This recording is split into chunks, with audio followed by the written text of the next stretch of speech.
Hello, my name is Michael Kelly and I've written a book called A Hero on the Western Front, Discovering Alvin C. York's Battlefield. Sergeant York is one of the famous sons of American military history. On the 8th of October 1918, together with a 17-man patrol, York accounted for 21 of the enemy and took 132 prisoners.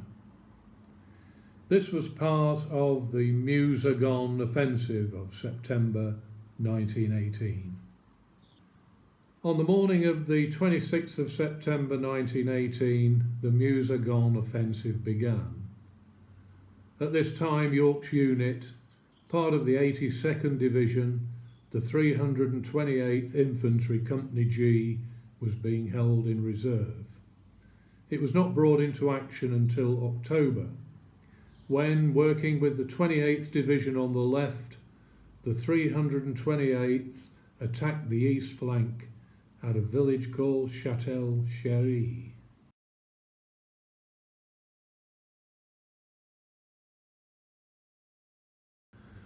Chatel-Chehery is located on the side of a hill known to the American troops as Hill 223. The village fell, and on the 8th of October, a further attack was to be made to the northwest to sever the German railway that was 1 mile distant. This attack faltered owing to the weight of German machine gun fire.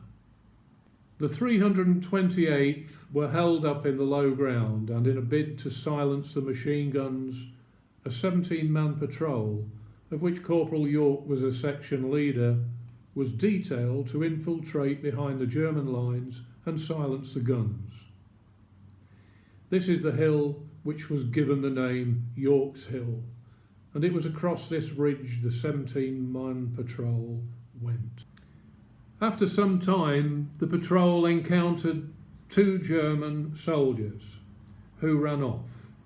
The American patrol formed a skirmish line and gave chase.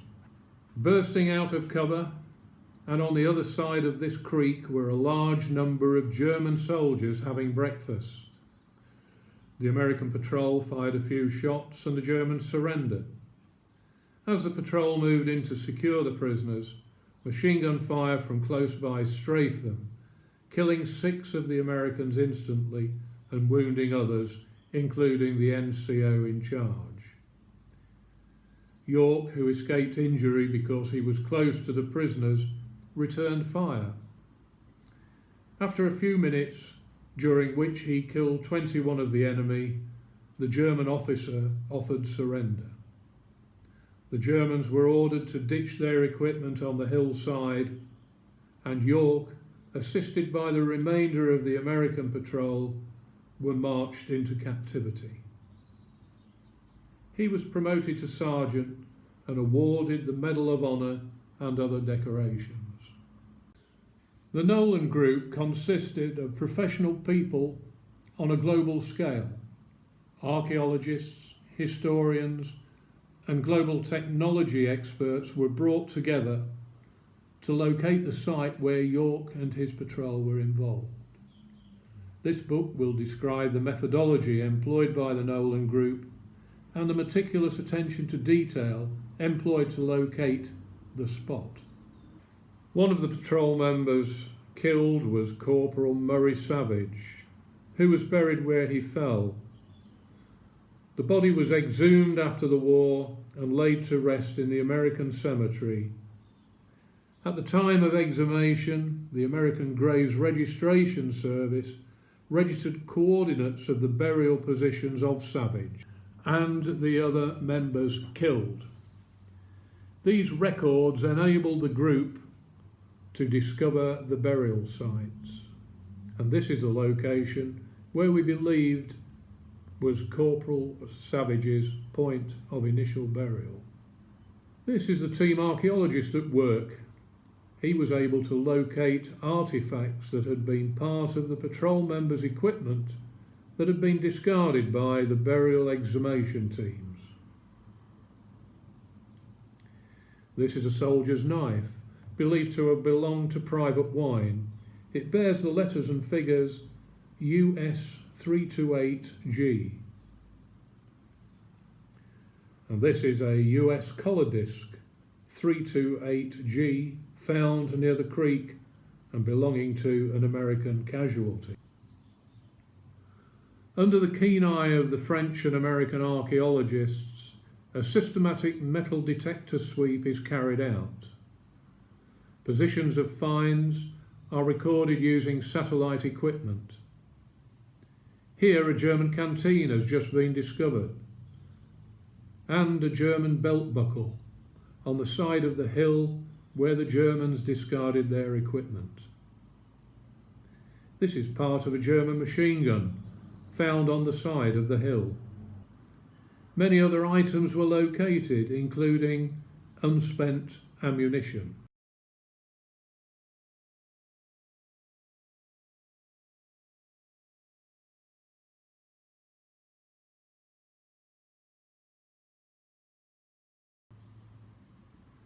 And at the end of each day, all finds were cleaned and catalogued.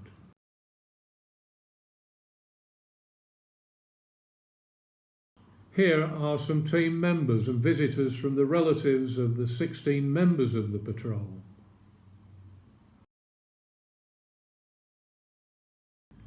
This is a shining example of cool courage under fire. And Alvin C. York is deserved of every effort to determine as best as is possible the true site where he fought. I believe that the Nolen Group have demonstrated that within this book, and I hope you will appreciate in these pages the determined effort and meticulous application to detail which enabled the Nolen Group to succeed. We should not forget the other members of the patrol who were killed and who lie in the American cemetery at Requiem. They too have been remembered in the book.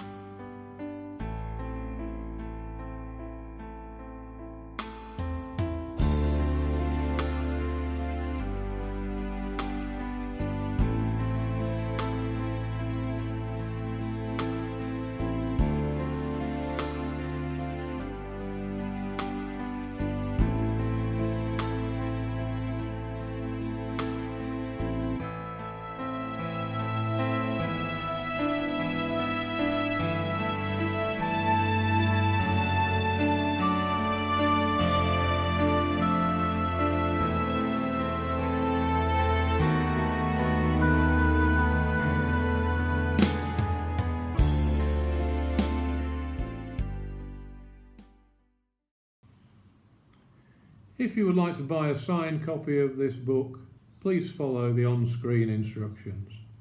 Thank you and enjoy.